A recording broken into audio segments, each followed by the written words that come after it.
बनारस पर वोटिंग होनी है, लेकिन उससे पहले जहां जहां आज वोटिंग हुई है, बम्पर मतदान हुआ है और लोकतंत्र की बड़ी जीत के रूप में इसे देखा जा सकता है और मनाया जा सकता है, क्योंकि जिन 91 सीटों पर आज चुनाव कराए गए हैं वहां पर भारी मतदान, कम से कम पिछली बार के मुकाबले तो गाजियाबाद जैसी सीट को देखिए जहां पर पिछली बार 27-28% ही वोटिंग हुई थी, वहां पर 60 से कहीं ज्यादा फीसदी वोटिंग हुई थी, वो भी शाम के 5:30 बजे तक। इससे आप अंदाजा लगा सकते हैं कि जो भारी मतदान आज देखा गया है उससे कम से कम वोटरों में एक उत्साह देखा जा सकता है।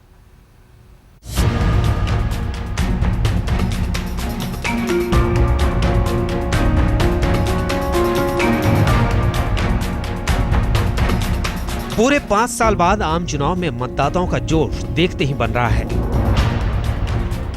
वोट डालने के लिए गजब का उत्साह, अपने अधिकार का प्रयोग करने के लिए मतदान केंद्रों के बाहर लंबी लंबी लाइनें। ये राष्ट्रीय पर्व मनाने और अपने लिए एक अच्छी सरकार चुनने की जद्दोजहद है। कोई खुद आ रहा है तो कोई किसी के सहारे। मैं एक्चुअली 15 दिन से बीमार चल रहा हूँ और सर गंगाराम हॉस्पिटल में एडमिट हूँ। अभी बस वोट देने के लिए आया हूँ और वापस मुझे सीधा अस्पताल जाना है। This time this election is for Asha and हताशा। मेरे गांव में 105 साल पहले चकबंदी हुई थी, नहीं हमारे पास रहने की जगह, तो किसी से हम बोले तुम अपनी वोट का प्रयोग उठाओ, तुम्हारे गाँव की चकबंदी भी होगी, तुम्हारे गाँव का लाल डोरा बोलेगा। पहले चरण के मतदान के बाद तीसरे चरण के लिए 11 राज्यों और 3 केंद्र शासित प्रदेशों की 51 लोकसभा सीटों के लिए आज मत डाले गए। 11 करोड़ मतदाताओं ने 1418 उम्मीदवारों की किस्मत का फैसला कर दिया। सब लोगों को ईमानदार आदमी को चुनना चाहिए। हम लोगों ने बहुत 67 सालों तक उन लोगों को वोट दिया जिन्होंने वादा खिलाफी की है, जिन्होंने देश के साथ एक तरीके से कहें कि बहुत बेड़ा गर्क करने का काम किया है। भ्रष्टाचार इसी वजह से बढ़ा है। इसलिए मैं तमाम वोटरों से कहूँगा कि आप दिल खोलकर ईमानदार आदमी और ईमानदार पार्टी को वोट करिए और देश की व्यवस्था को बदलने का काम करिए। कोई मुश्किल नहीं, बहुत पूरी नींद पर बढ़िया आराम से रिलैक्स हो गए।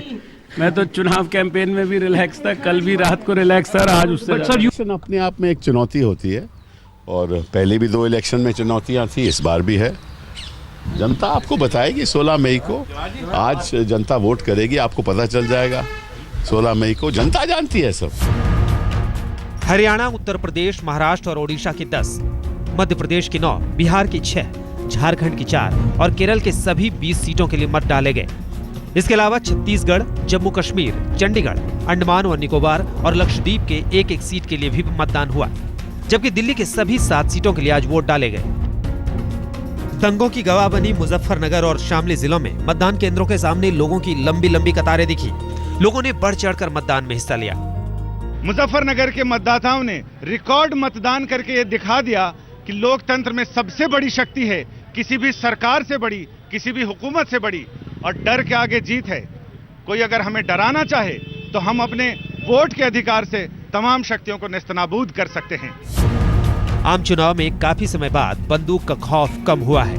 नक्सल प्रभावित इलाकों में भी जमकर वोटिंग हुई है। बिहार की 6 सीटों के साथ साथ झारखंड के नक्सल प्रभावित 4 सीटों पर मतदान हुआ। छत्तीसगढ़ के नक्सल प्रभावित बस्तर और ओडिशा के नक्सल प्रभावित इलाकों में डर पर लोकतंत्र हावी था।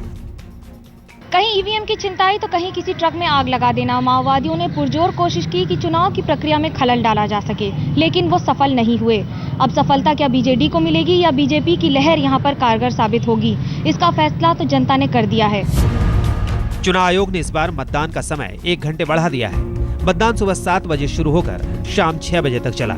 चौथे चरण का चुनाव 12 अप्रैल को होना है। 12 अप्रैल को असम, गोवा, सिक्किम और त्रिपुरा में मतदान होने हैं। आज तक ब्यूरो।